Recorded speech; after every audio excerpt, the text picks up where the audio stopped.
When we lived in tribes, as a child started into early adulthood and pushed against the safety and boundaries of the village, they were invited to explore the wilderness, to make mistakes, and to learn to survive on their own.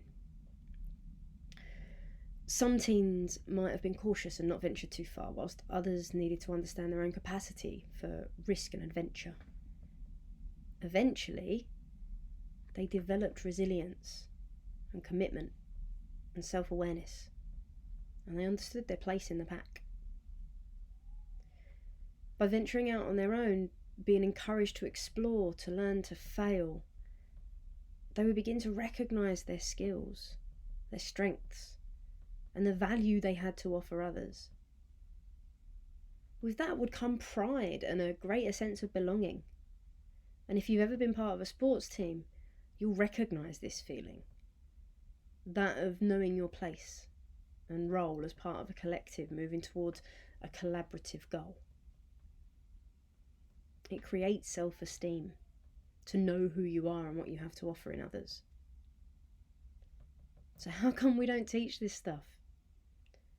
Why are we more concerned with teenagers conforming than risk-taking? What are the benefits and problems with keeping our kids close? And what can we actively do to nurture self-discovery in our adolescence? The current doctrine is that we don't have time for this stuff within school. There's such an obsession with standardised tests and the acquisition of knowledge that who am I, as an evolving topic of exploration, is never or rarely covered. Conversely, there's not a demand for teachers who are skilled in such a pedagogy, and certainly not any formal teacher training in emotional intelligence or personal development. Schools I've worked in tend to focus on maths, English, science, and then the EBAC subjects, followed by those which have a qualification attached to them, whether it's GCSE, BTEC, A-level, T-level.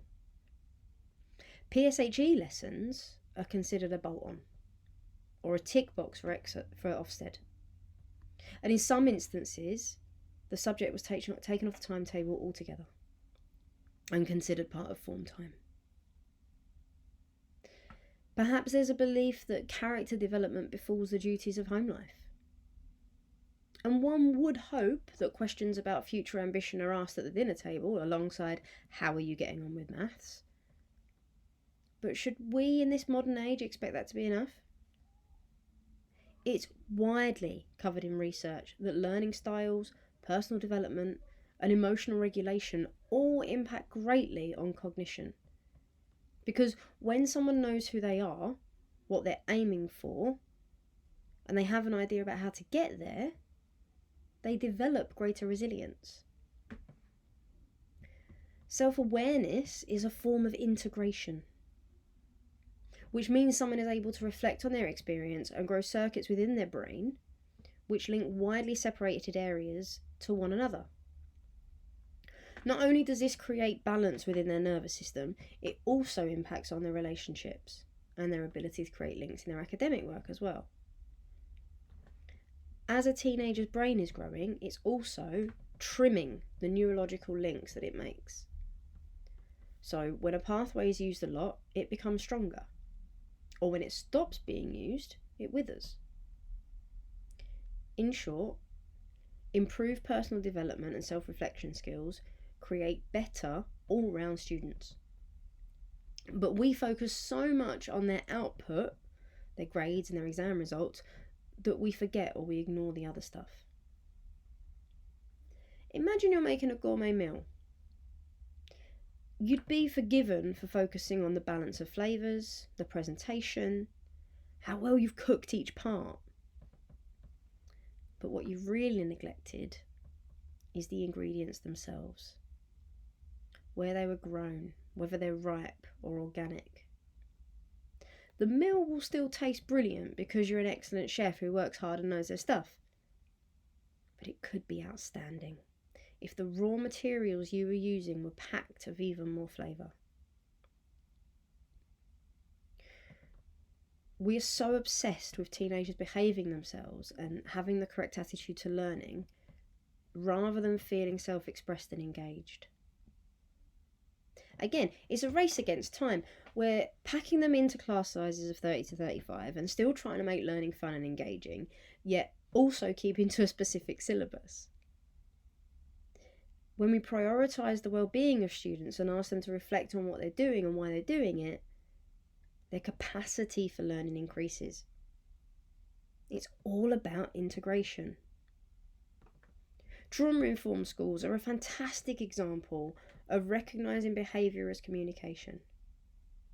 And we can go even further in offering teachers the skills to enhance their practice in the classroom through their own self-knowledge. Teenagers who are able to reflect on their own experience can also make better decisions and assess risk. But often it's about taking risks and getting it wrong in order to learn the necessary lessons for growing up. Part of me thinks that when you spend years working with teenagers and watching them make the same mistakes over and over again, you start to see them kind of as one person. And then you run the risk of getting frustrated that they keep making the same mistake. As a witnessing adult, it stops being novel.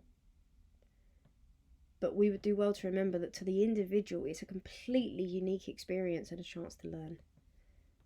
In fact, the best teachers I've worked with are the ones who will happily sit in their own Groundhog Day because they know it's only the first or sometimes the second time that particular student has visited. It's easier for us as the educators responsible for hundreds of children if they conform to our rules and guidance.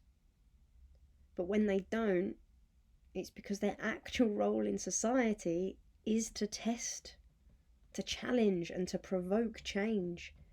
That's how we evolved this far, because teenagers saw a problem with the way the adults were doing things and then grew up to find ways of fixing it. The current culture is obsessed with keeping children close in order to keep them safe. And it makes perfect sense because we've acquired so many stories of the various ways it can go wrong. How many times have you scrolled through social media videos of those near misses? And it's even worse to be the adult on duty when something bad does happen. But we must get better as adults at being kind to ourselves when bad stuff happens on our watch. Otherwise, we prevent our kids from making mistakes, from experiencing disappointment and heartache, and from learning how to avoid it in the future. Our instinct is to protect. But in this modern era, what are we actually protecting them from? I find it ironic that we're not talking about protecting them from dopamine addictions by giving them smartphones as early as 10 years old, but that playing outside is dangerous. The benefit is that we can see them and we know they're coming to no physical danger, but the research is growing in its unanimous conclusion that we're doing more damage to their mental health instead. Our teens aren't having a mental health crisis. They're responding in a perfectly natural way to a crisis, causing issues of mental health. According to thousands of years of evolution, the modern lifestyle is an unnatural way of living. Yet we're still trying to battle our instincts. And most of the time we're losing. Something I talk about on the webinar series called From Fear to Fulfilment is the skill of paying attention to our experience. Some of us find it easier than others, but hopefully I've explained in this post why it's so fundamental to our success. It leads to greater integration, which helps bolster strong thinking skills. So reflective, self-aware individuals become better learners. School spends a lot of time training and developing the left hemispheres of the brain, those responsible for logic, language, linear and lateral thinking, and hardly any time at all actively developing autobiographical facets of the right side. our instincts, and our intuition. Yet, it's our ability to look inward that drives so many of the skills we want to see from students. Creative thinking, self-motivation, or emotional regulation. We've built an education system that's left side dominant because it's easier to track, to collect data, and to make judgments about. It's not what's best for educating a well-rounded, coordinated young person. And I see it in some of the young people I work with who can use their language skills to describe how to code a game or answer a maths problem or recite some stories from history, but they struggle to tell me stories about themselves and to share a commentary on their lived experience because they've never done it before. They've never been asked to. What's happening at Morphize is that young people are being encouraged to activate both hemispheres of the brain, to learn to organise their thoughts, to reflect on their lived experience, and then tell stories about what's happening for them in such a way they understand and can make personalised and informed choices.